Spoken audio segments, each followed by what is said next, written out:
Babacar nuyu naa la. waaw fay naa la. Tey nag dama la indi fii pour ñu waxtaanee problème bi am Casamance ci diiru juróomi at yi ñu génn ana ban xalaat nga am ci loolu. waaw juróomi at yi ñu génn ñëpp yaakaaroon nañ ni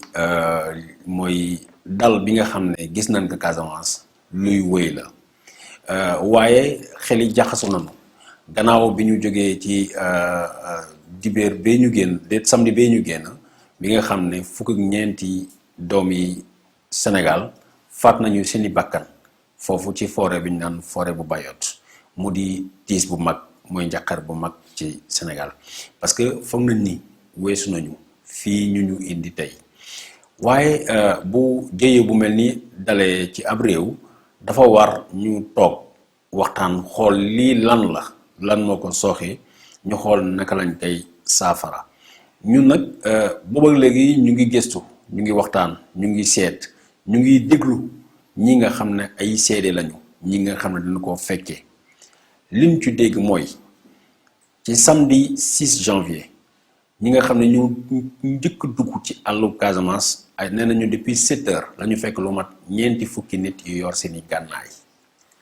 nekk ay groupe yu ndaw groupe yu juróom benn nit ñoo leen jàpp laaj leen seeni carte d'identité bi leen ko jox ba pare ñu daal leen rangale feneen ñu toog di xaar ku dugg ci àll bi rek mu jàpp la ba midi bi mu jotee bi midi jotee lañ leen rangale benn place ci diggante bi am na ñu ni dañ leen a laaj ndax yéen a jote woon ak suñu booy yi nga xam ne ñoo nekk Borofay waaye ñun am nañu tamit lu mat ñetti nit ci tàmbali bi lañ ko wax ñetti nit yoo xam ne dañu waxtaan ak Kéwoulo wax ñu ni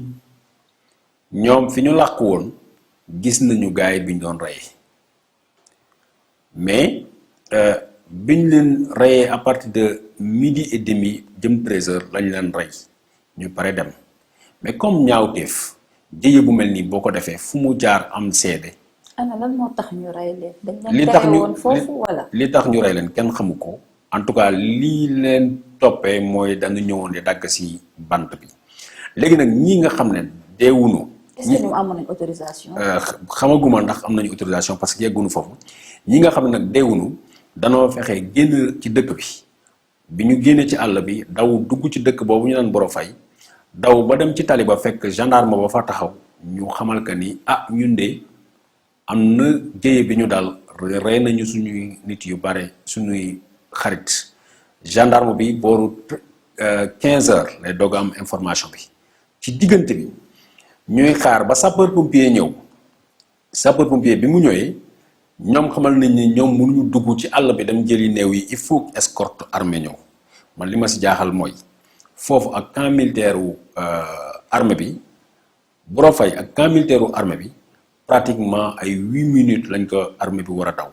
ci zone bi nga xam ne nañu zone de guerre la li ma jaaxal mooy lan moo tax armée bi intervenirul ba population civile yooyu ñoo delluwaat ci àll bi di dem for néew yooyu ak ñi ñu gaañ génn leen indi leen ci tali bi jox leen sapeur pompier muy première question. Deuxième question dem nañu gis nañu keroog waa kër Daouda Manga xamal nañu ni ñoom nu ñu xamee ne seen mbokk mu ngi ci àll bi te ñibbisiwul dañ dem ci poste militaire yi ñu fekk fa carte d'identité am mu di képp ku nar a dugg ci àll boobu da ngay bàyyi sa carte d'identité ci militaire yi ñu doog la autorisé nga dugg ma fàttali ni ñun ay journaliste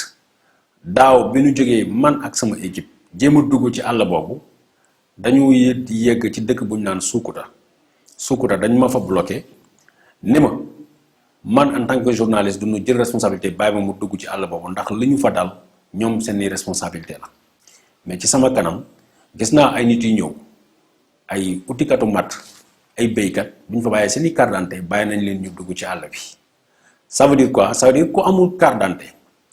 doo dugg ci àll boobu ça veut dire quoi ça veut dire que kenn du dugg ci àll bi ànd ak sa carte d'identité mais ñii ñu rey ñëpp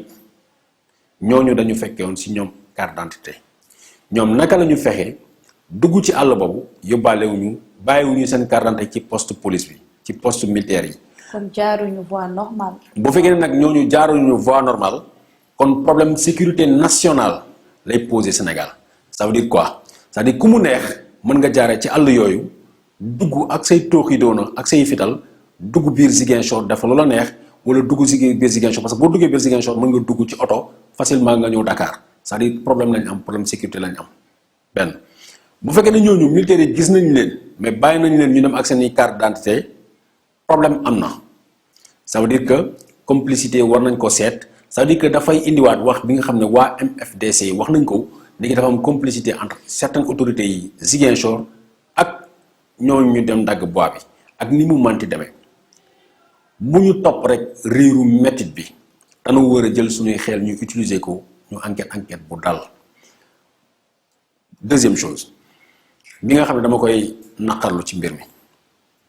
armée Sénégal waruñu woon bàyyi population civile bi ñu duggaat ci àll bi dem jëli néew yi ak blessé yi parce que ñoom la seen liggéey ñoom la ñuy fay pour ñu def loolu mais une fois de plus gis nañu ni dañu croiser les bras seetaan mu di loo xam ne dañ ko war a situer toutes les responsabilités tout de suite ñu xool ki nga xam ne moo fayir moo xam ne deful li nga xam ne muy liggéeyam ñu xool la war ca moom ñu def ko. mais yow au début da nga nekk sapeur yi mënuñu woon accéder ci zone bi affaire bi am. lan mooy loolu moo tax ñooñu rescapé yi ñëw secourir ñooñu pour yóbbu néew yi. lan mooy mënuñu yegg ça veut dire bëgguñu yegg ñemewuñu koo def ndax il faut que armée bi ñoo nekk fi couvrir leen loolu mooy wax ci ñoom sapeur pompier comme ñoom yoruñu fital te dégg nañu fële gars yi dañuy reyee benn commandant sapeur pompier du jël ay nitam mu daal di ànd ak ñoom dem ñu di leen jàpp otage wala ñu di leen rey moo tax ñoom ñu doon xaar armée bi ñëw mu protéger leen pour ñu dem jëli ñooñu blessé wala néew yi mais beneen affaire am na encore ci mbir mi parce que yaa tax sama xel dem ci keroog bi ñu waxee waa kër njabootu Daouda Manga dañ ne woon am na seen mbokk boo xam ne des na fa boobu ñu ngi woon ci samedi bi ci dimanche bi au lieu que armée sénégalaise ñu organiser wu def ay commando ñu dugg benn dugg ci àll boobu même bu fekkee ne dañ ci reyante ak gars yi loolu la ñu waroon def mais defuñu ko bombardement lañ def dañu bombarder àll bi mais ci diggante boobu xalaatuñu ni mën na am ay ñoo xam ne ay rescapé lañu ñoo xam ne dañu rëcc ci dee bi ñu ngi doon jéem a xool naka la ñu mën a génnee wala ñi gaañoo mais defuñu ko mais bombardement massif lañ def ci àll bi ci dimanche bi ba 2 jours wala 3e jour après lañ ñëw di gis néew Daouda Manga mi nga xam ne peut-être gaañoon nañ ko fële ñu rayoon ñële mais fexe woon na raam ñëw ba muy bëgg a génn ci àll bi. est-ce que amoon nañu raison bombarder foofu tamit. non parce que loolu stratégie militaire la soo bëggee avancer bañ am risque parce que xamuñu ndax àll bi am na ay rebelles yu toogoon foofu di leen xaar pour defal leen embuscade lu ñu mënoon def mooy ñu bombarder tiital leen jaxase leen di mélanger seen dispositif d'abord avant ñoom ñuy avancer loolu stratégie militaire la. est-ce que xalaat nañ tamit que si bombardement boobu mën nañ fa am ay rescapé comme ni nga ko waxee woon. defe naa ni question la boo xam ne war nañu mën a jàkkaarloog état-major armée bi poser leen question bi parce que dafa mel ni bu ñu nee jàpp nañu prise d'otage am na ci école wala ci marché doo xëy rek bombarder marché bi wala ci école bi. da ngay yónnee ay commando ñu raam benn par benn jéem a xool naka la ñu mën a dindi nit ñi mais doo leen boole ñoom ñëpp nga jaxase leen waaw waaye nag la xew Casamance gis nañ ni samedi la rayé bi am mais dimanche la armée bi commencé déployer te bombardement massif la ñu def balaa ñu dugg ci àll boobu loolu la ñu gis. gendarmerie nag ubbi na benn enquête yaakaar nga ni que dinañ ci am ay résultats. waaw ay nit yuñ ci arrêté. yaakaar naa. ñu am ci résultat te gis naa ni commencé nañu jàpp ay nit mais ñan la ñuy jàpp parce que il faut que ñu bàyyi xel ni enquête jamono jii ñu nekk 2018 warul nekk rek waxi nit mooy tax ñu jàpp wala ñu bàyyi nit dañ ko war a confronter c'est-à-dire bu la nit waxee dara da ngay xool est-ce que li mu la wax méngoo na ak fële ba nit waxee ni diw daf ma yóbbu fële mu nar ma rey da nga ko war a laaj foofu naka la mel.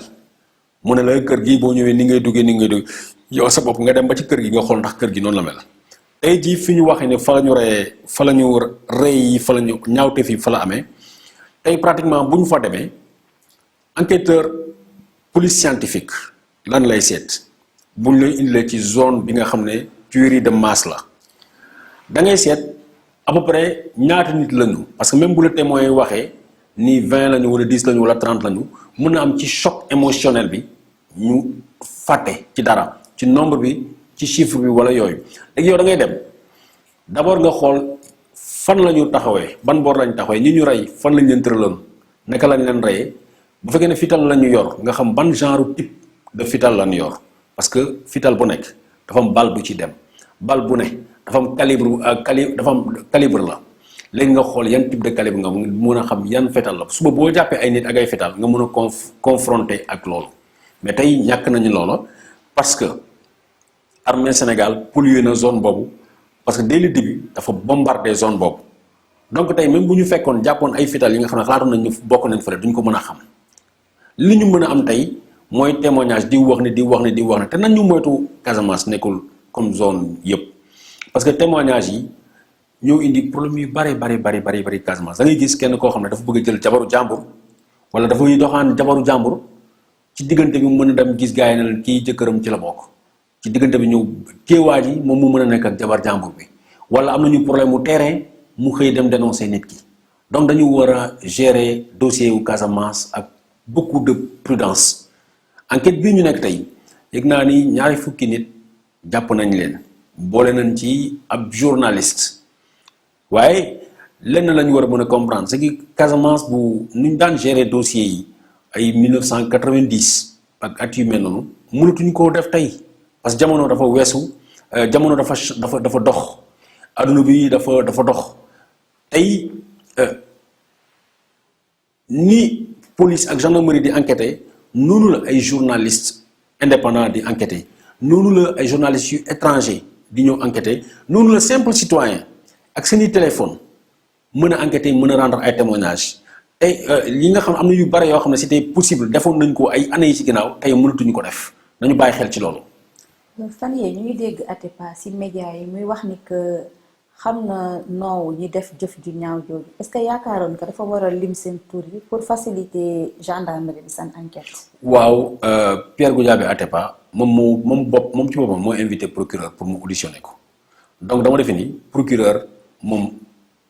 impératif la devoir am la mu dem woo Pierre Goudiaby Atépa bu fekkee ne dëgg rek la ñu bëgg a gis mu woo ko Pierre Goudiaby Atépa moo ko ne moom xam na commanditaire yi mais nañ ko auditionner mu jox ñu. ñi ngi wax ni que dafa am firange entre Salif Sadio ak état du Sénégal ci bàyyi bi ñu bàyyi combattant Salif Sadio yi kii par armée bi ci li nga xam ne tamit. waaw firange boobu ñuy wax moo war a dox diggante César Atoute Badiate ndax Sénégal dafa jegewoo Salif Sadio man mun mu ci wax lu bari waaye li mu mën a wax daal mooy César Atoute Badiate moom ak Salif Sadio laaleewutuñu depuis 2006 depuis 2006 it Salif Sadio laaleewut ak ki nga xam ne ñooy waa Compass Diatta mu di benn problème bu interne boo xam ne MFDC la ñoom seen mbir la histoire bu gudd la histoire bu yàgg la dama ko bëgg a tëb li ma bëgg cee wax lu ñuy wax jubóo bi ñuy wax diggante gouvernement Sénégal ak Salif Sadio man gëmuma ko xam nga lu tax parce que dans la ci guddi gu 22 ak 23 octobre bi ñu génn gouvernement Sénégal dafa demoon Rome ak waa Saint-Egidio jàkkaarloo ak waa kër Salif Sadio ci ay waxtaan yooyu déggoo mujj ci am donc bu fekkee Salif Sadio jubóo na ak ñoom sax di déggoo nañu ci kàddu mais déggoo ci kàddu moo fa amul seen diggante bon dégg naa si diggante bi ñu ni ñaar xaw ma ñetti combattant wu Salif Sadio jàppoon nañ leen ñu bàyyi leen ma bëgg a éclairer opinion bi xamal leen ni dafa am accord de paix accord de cessez-le-feu bu dox diggante Salif Sadio depuis 2013 ak armée Sénégal boobu mu bàyyi ay soldats donc depuis booba soldats armée Sénégal waa kër Salif Sadio bu ñu leen gisee sax du ñu xeex ak ñoom ndax jàmm moo dox seen diggante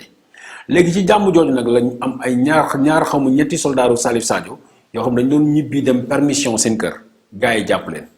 mais si ñoo xam ne xeexuloo ak ñoom boo leen jàppee da nga leen di bàyyi. ñan ñoo leen jàpp. armée Sénégal moo leen jàpp bàyyiwaat leen aussitôt loolu moo xew waaye laalee diggante Salif Sadio ak gouvernement Sénégal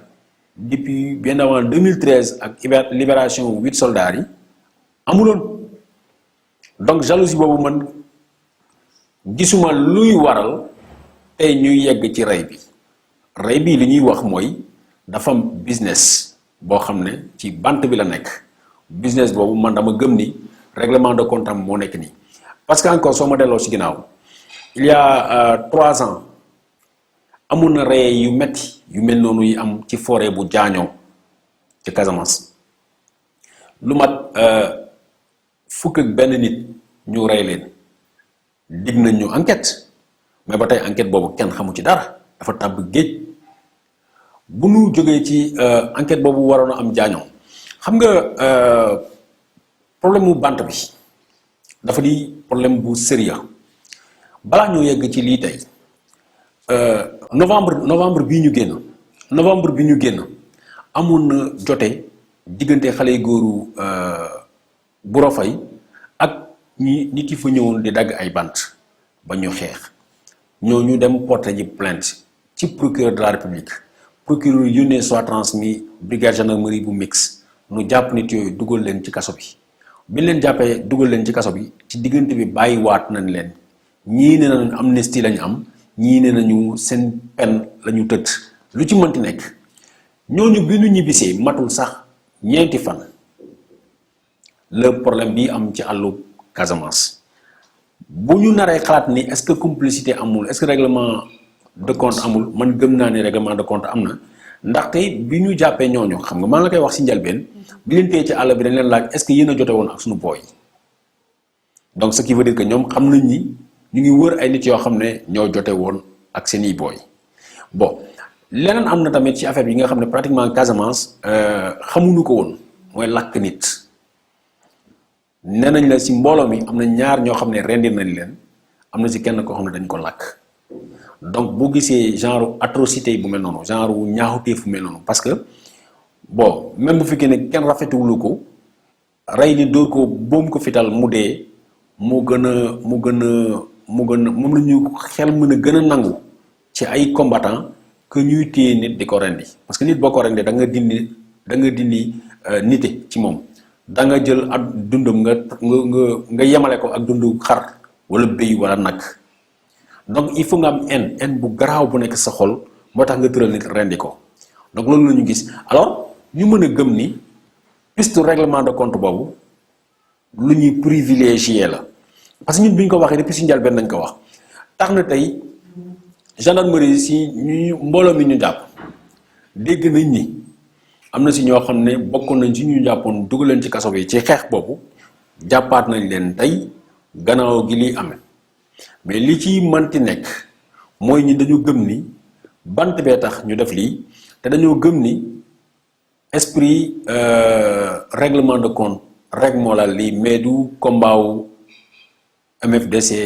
pour indépendance kase. nga jàpp ni que affaire bi laalewul dara problème Casamance. si lépp problème Casamance la mais ça veut dire bu ñuy jóg ñu ne pour xeexu Casamance dafa war a am ñu fekk ñu laal li nga xam ne mooy objectif militaire dafa am lu ñuy wax objectif militaire par exemple loo xam ne boo ko laalee dafay tax ki ngay songu mu xaw a wàññi dooleem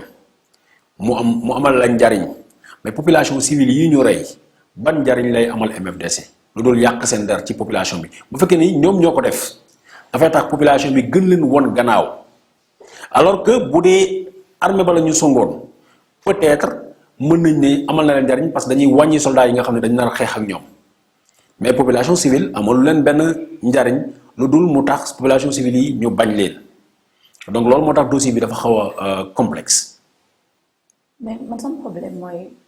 pourquoi ñoom ba ñu trouvé ñoom ci zone boobu zone interdite boobu pourquoi génnewuñu leen au lieu ñu téye leen rey leen noonu affaire bi c'est un peu louche quand même. waaw louche bi mooy xam nga ba démb rek démb tey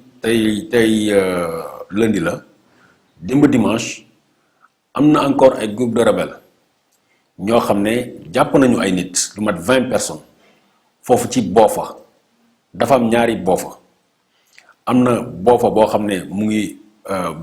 Boofa Bayot mooy fi Toubacouta mooy fi ñu reyee nit mais am na beneen Boofa boo xam ne mu ngi après Sukuta Boofa boobu dañ fa jàpp ay nit mais dañ leen a bàyyi plusieurs reprises ci Casamance en tout cas ñi nga xam ne xam nañ Casamance ndax man sama bopp mas nan may fekk bi ma nekkee xale may dagg may uti ay darkaso dan ma bàyyi ba mu uti darkaso ba nu pare ba feesal saaku yi ñu yenloo ñu ko ba fenn ñu tegal ñu ko fa ñu gunge ñu ba ci yoon bi ne bu leen fi ñëwati ay rebelle def loo nañ ma ko bi ma nekkee xale donc ñii nga xam ne màggee nañu Casamance ne ñu musuñu tase ak rebelle te dañuy dem ci àll bi barewul mais bu ñu demee bay sës bay reyee loolu dafa am message bu clair wala juste pour règlement de compte la wala juste pour envie terroriser mais yàgg nañu tase ak ay nit ci àll bi génne la wala dóor leen wala ne leen bu leen fi ñëwati parce que man dama màggee ci quartier boo xam ne Lindiane la tudd bi ma nekkee xale sama quartier Sarajevo lañ ko doon wooyee plusieurs reprises rebelles yi ak militaires yi ñëw nañu sama biir quartier xeex fa léeg-léeg depuis 19h ba ci ëllëg si ay 10h ñu nekk ci quartier boobu nekk ci fitna nekk ci terreur fitna boobu laa bëggatul mu continuer fitna boobu laa xam ne sama giru dund danaa koy xeex ba Casamance bu mu ko xamati. mais xanaa zone boobu amul gendarmerie bu war a contrôler ñiy dugg ak ñuy génn ba problème yi wax ci mën a am. ñuy dugg ak a génn fan. ci zone bi tuerie bi am. waaw mais moom laa la wax ni ci njalbeen ne leen ndëgëm ay nit dugg nañ ci zone ba parce que zone la boo xam ne boo naree dugg armée militaire yi ñoo lay stoppé direct